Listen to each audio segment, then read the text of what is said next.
Chers amis, bonjour.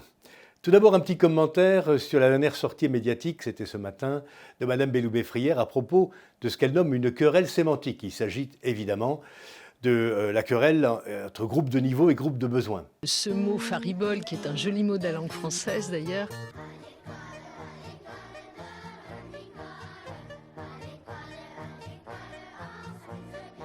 Je voudrais juste faire remarquer à Nicole Belloubet que c'est elle qui a créé la polémique en refusant absolument de prononcer le mot, l'expression groupe de niveau.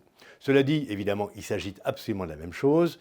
Hein, l'honneur est sauf, si je puis dire, et tout cela sera mis en place dans la plus grande confusion, comme nous nous y attendons, puisque le corps enseignant refuse la mesure et que les personnels de direction n'ont pas les moyens de le faire. Donc tout va bien dans le meilleur des mondes possible. Je voudrais également vous parler de la sécurité. Depuis quelques jours, les établissements sont victimes d'attaques informatiques sur les environnements numériques de travail, où l'on envoie aux élèves d'horribles images d'assassinats perpétrés par l'État islamique il y a quelques années.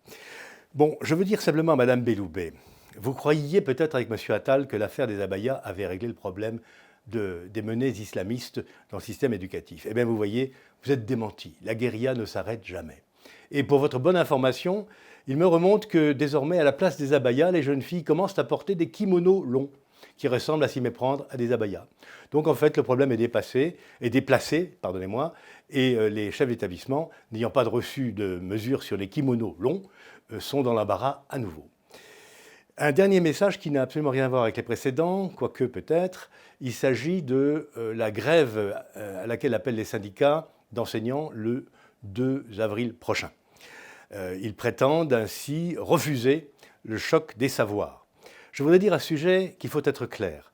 Ce n'est pas aux syndicats enseignants de décider la politique éducative de l'État. Je trouve totalement déplacé que l'on prive les élèves de cours au motif que les personnels ne seraient pas d'accord avec une politique éducative. Cela me paraît insupportable en fait. Les élèves ont besoin d'être enseignés et ils n'ont pas besoin d'être manipulés pour des raisons politiques.